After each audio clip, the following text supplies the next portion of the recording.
horror fans. Once again, it is the Horror Miser Monty G. Yes, time to do another movie review, and today we're going to review the movie, the Banana Splits movie.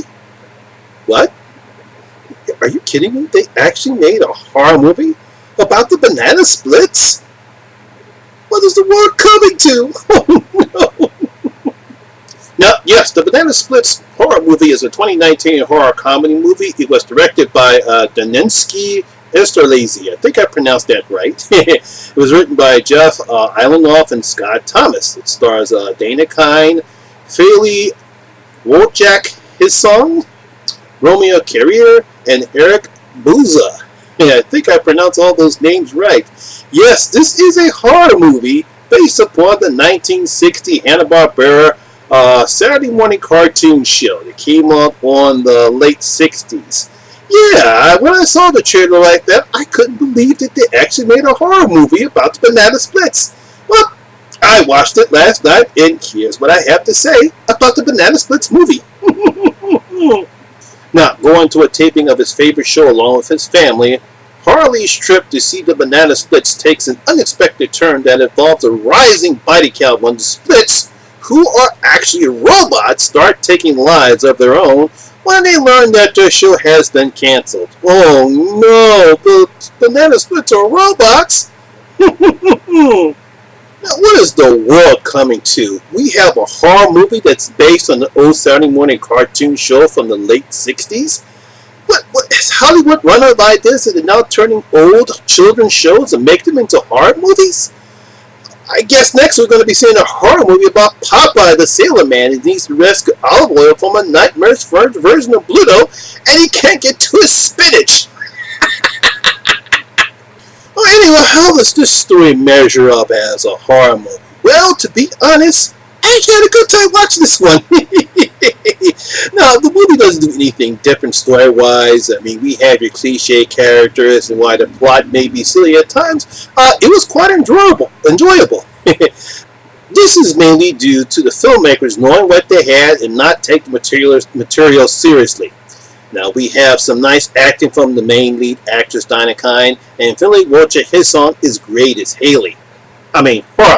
You add some nice, decent kills, some excellent practical effects, and what you have here is just a silly, but fun and bloody time. Tra-la-la, everyone. Now, it's Harley Williams' birthday, and thanks to his mother, Beth, he's going to see the taping of his favorite show, The Banana Splits. However, unknown to everyone else, we learned that the Banana Splits are actually robots built by a man named Carl. Now, obviously, he has some type of special programming that the Splits do, as we see in some of the parts of the movie. That's basically what we learned, that they're robots. Now, this is part of the trailer, so I'm not spoiling anything. Now, while everyone else is enjoying the show, the studio executive tells the producers that he's canceling the show after the day.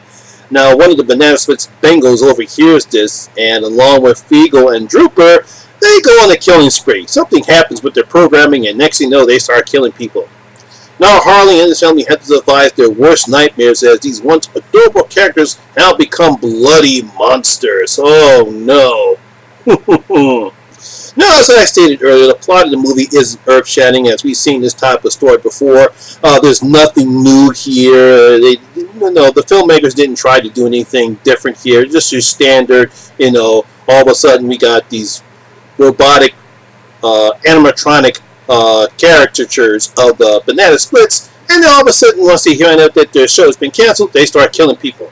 Now, I will give the screenwriters credit for using the Banana Splits, which is a show I grew up watching as a child, and seeing them kill was quite interesting. I also thought making them advanced robots was also a clever idea as well.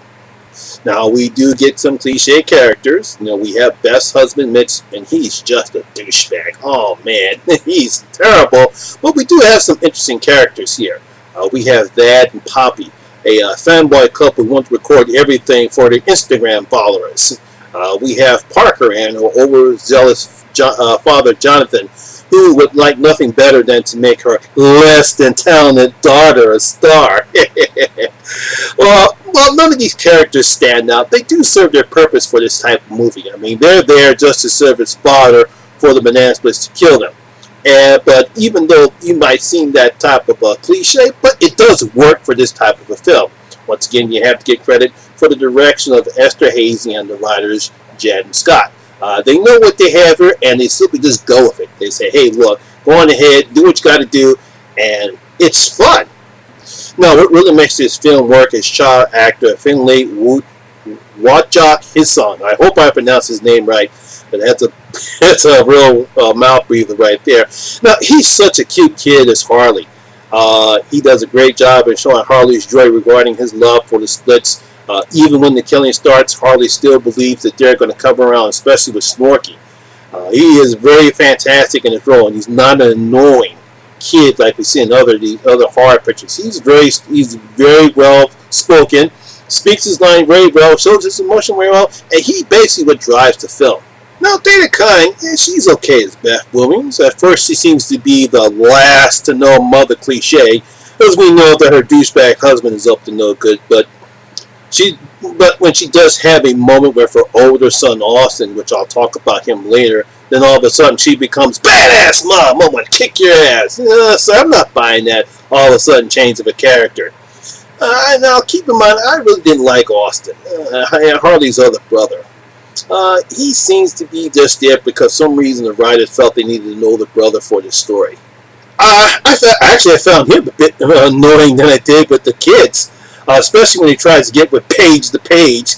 I'm sorry, I couldn't resist it. He really didn't bring anything to the story. As a matter of fact, I actually felt he was a downplay to the whole movie. Now we do get some nice kills from the Splits too, and some good practical effects, gore, and blood. Well, man, you really get some good kills in this one.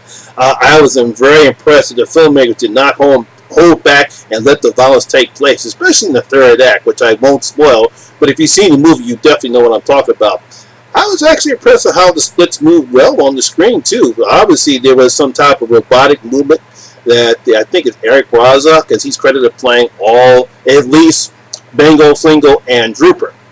He plays those three characters, and he does a pretty good job, sort of like almost similar to what Robert Weller did in RoboCop. So you got to give him credit how he moved in the costumes. So, despite some silly plot and over-the-top characters, I really enjoyed this fun and bloody horror movie. I guess next we'll be seeing Popeye, or maybe even the Peanuts King in a horror movie next. So, the Horror Miser is going to open up his vault. And I'm going to give the Banana Splits movie 3 out of my 5 gold coins. Yes, I'm going to give it 3 out of my 5 gold coins. Yes, like I said, I really enjoyed this movie. It's fun, it's silly, and it's bloody. And I think you're all going to have a good time. As I said again, tra-la-la, everyone. So, my horror fans, did you watch the Banana Splits movie? Did you enjoy it like I did? Or did you find it was just too silly and corny? Leave your comments down in the comment section below and tell me what you thought about the Banana Splits movie. Well, that's my video for today, guys. Hope you did enjoy it. And if you did, please give it a thumbs up. And once again, if this is your first time here, please hit that subscribe button and ring that notification bell. That way you can come and enjoy the horror experience with me, the Horror Miser Monty G. And as always, all my social media links will be down in the description box below as well. Once again, my name is Lamont Smith, better known as the Horror Miser Monty G. And always remember, horror rules. You know I had to go there. Splits, take us home. We're out.